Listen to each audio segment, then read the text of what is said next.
Sanksinya kapan jadikan tersangka? Saya kira minggu depan ya. Kita beralih ke informasi lainnya, Saudara, walaupun sudah menemukan bukti yang cukup dan masuk dalam tahap penyidikan, namun Kapolres Ngada nonaktif AKBP Fajar Widya Dharma belum ditetapkan sebagai tersangka kasus kekerasan seksual. Direktur Reserse Kriminal Umum Polda NTT menyebut AKBP Fajar diduga melakukan kekerasan seksual kepada anak di bawah umur dan menjual video kekerasan seksual kepada anak ini ke situs di Australia.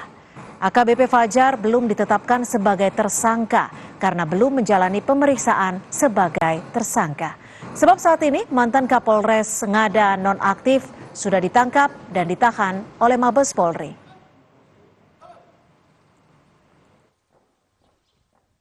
Mendapat informasi dari HFP, sudah kita polis, ya. Jadi Hubiter meneruskan temuan yang dari HFP. Tentang apa Pak ya temuan dari HFP? Nah, itu tadi adanya dugaan kekerasan seksual. Kita belum periksa dia sebagai tersangka.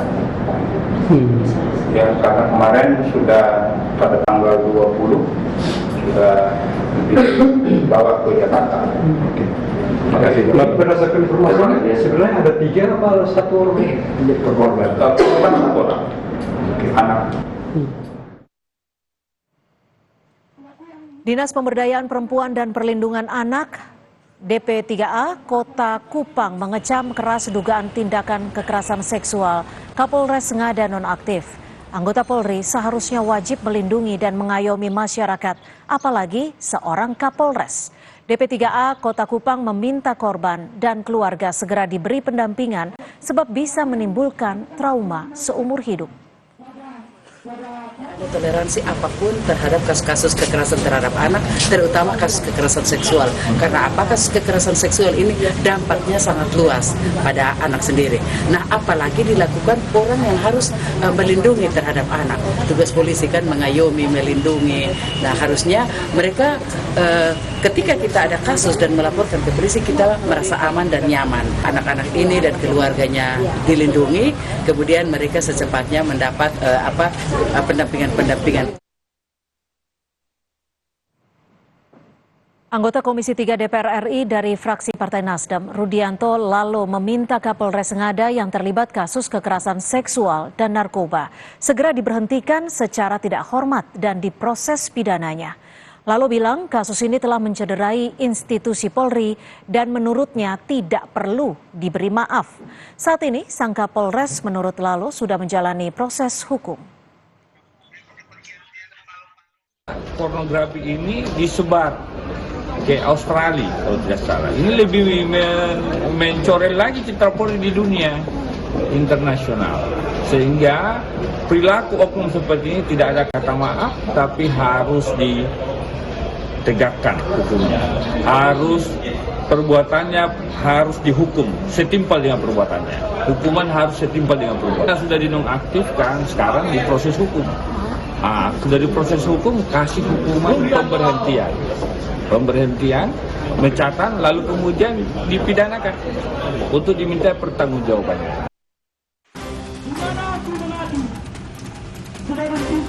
Gerakan Mahasiswa Nasional Indonesia Ngada mendesak Polres Ngada untuk melakukan tes urin terhadap seluruh anggotanya usai menyusul kasus dugaan penyalahgunaan narkoba yang menjerat Kapolres Ngada nonaktif AKBP Fajar Widya Dharma Lukman. Tak hanya kasus narkoba, AKBP Fajar Widya Dharma juga terjerat kasus kekerasan seksual. Aktivis pemerhati perempuan dan anak mengecam kasus kekerasan seksual yang dilakukan oleh polisi yang dinilai seharusnya sebagai pihak yang melindungi anak. Bahkan Lembaga Perlindungan Anak NTT menilai kasus ini bukan hanya kekerasan seksual, tetapi juga perdagangan orang, sehingga polisi perlu mengusut dan memberi hukuman berat kepada semua orang yang terlibat. Terhadap kasus-kasus kekerasan terhadap anak, terutama kasus kekerasan seksual. Karena apa? Kasus kekerasan seksual ini dampaknya sangat luas pada anak sendiri. Nah, apalagi dilakukan orang yang harus melindungi terhadap anak. Tugas polisi kan mengayomi, melindungi. Nah, harusnya mereka ketika kita ada kasus dan melaporkan ke polisi, kita merasa aman dan nyaman. Nah, tetapi ketika oknum yang melakukan hal ini adalah seorang Kapolres, maka itu sudah tentu akan berdampak sangat luas. Lihat, sebenarnya ini juga sebuah modus tindak pidana perdagangan orang. Selain eksploitasi seksual, kejahatan seksual, sebenarnya karena meminta orang lain untuk membawa anak ini, berarti ini kan sebenarnya kan tindakan perekrutan, kemudian melalui pembayaran, ini tindak pidana perdagangan orang. Karena itu kita minta supaya segera diusut dan para pelaku maupun orang-orang yang turut melakukan itu harus dipanggil, diperiksa, dan ditangkap, ditahan agar Divisi Propam Polri masih memeriksa AKBP Fajar Widyadharma yang diduga terlibat dalam kasus kekerasan seksual terhadap anak dan narkoba. AKBP Fajar telah ditangkap oleh Divisi Propam Polri di Kabupaten Ngada pada 20 Februari lalu. Dari hasil tes urin, AKBP Fajar terbukti positif mengonsumsi narkoba. Sementara itu untuk kasus kekerasan seksual pada anak, pemeriksaan etiknya masih dalam proses. Dalam kasus ini, Fajar diduga melakukan kekerasan seksual terhadap 3 anak dan mengirimkan video aksinya tersebut ke situs porno Australia.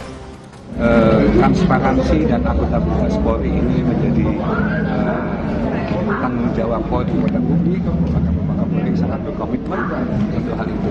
Untuk hasil pemeriksaannya masih dalam proses. Nanti akan kita update melalui Propam seperti hasilnya. Yang jelas bahwa siapapun itu yang melanggar ketentuan akan kita tindak tegas dengan ketentuan.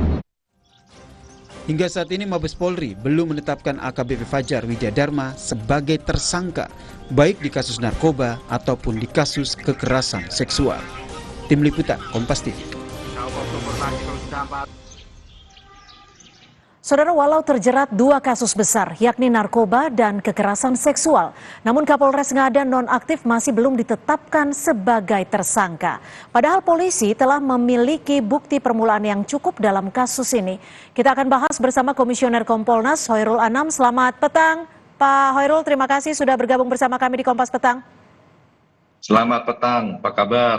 Kabar baik, terima kasih Pak Hoirul. Pak Hoirul, ini bukti permulaannya bisa dikatakan sudah cukup.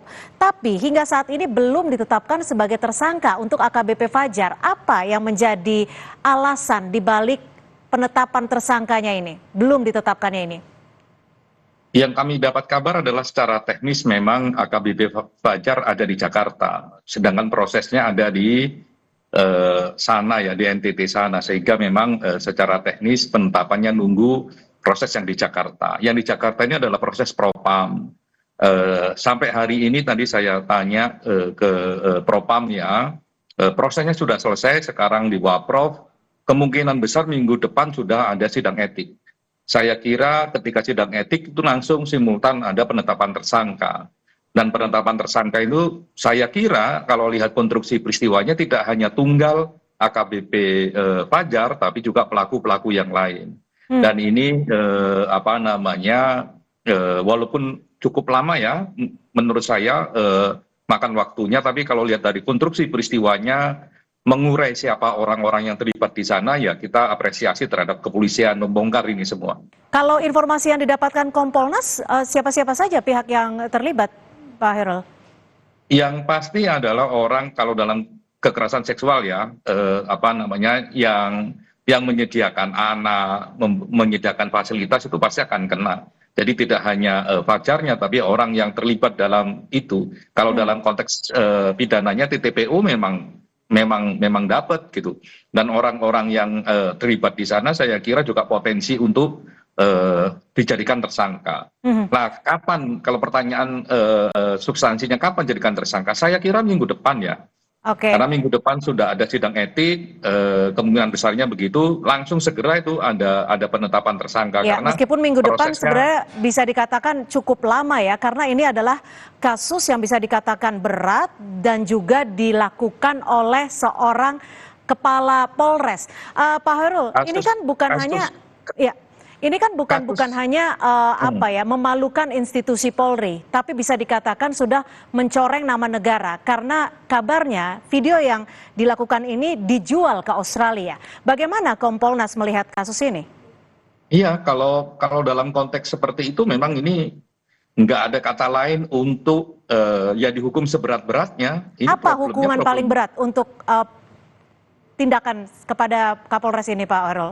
Kalau dalam konteks etik ya dipecat. Kalau dalam konteks pidana ya bisa pidana seumur hidup ini. Gitu. Kalau saya ya melihat anatomi dan konteks kasusnya. Karena ini kan juga profil pejabat publik gitu ya. Yang ini dalam konteks beberapa tindak pidana bisa memberatkan. Yang kedua sebenarnya dia punya kewenangan, punya kewajiban untuk bahkan mencegah terjadinya kejahatan TPPU ini. Kok malah jadi pelaku utama dalam proses ini. Sehingga pidananya bisa maksimal, etiknya juga bisa maksimal. Di luar konteks itu, yang harus kita pikirkan juga adalah bagaimana pemulihan korban. Dan itu ada tanggung jawab negara dan ada tanggung jawab pelaku. Jadi sanksinya juga memikirkan bagaimana restitusi korban. Nah, tiga layer itu. Jadi kalau etiknya dipecat, pidananya seumur hidup ya maksimal banget gitu. Yang berikutnya adalah restitusi untuk pemulihan korban. Oke, baik. Kita harapkan kasus ini bisa lebih cepat ditangani dan juga mendapatkan hukuman yang sesuai dan setimpalnya. Terima kasih Komisioner Kompolnas Pak Hoirul Anam sudah berbagi perspektif di Kompas Petang. Selamat sore. Selamat sore.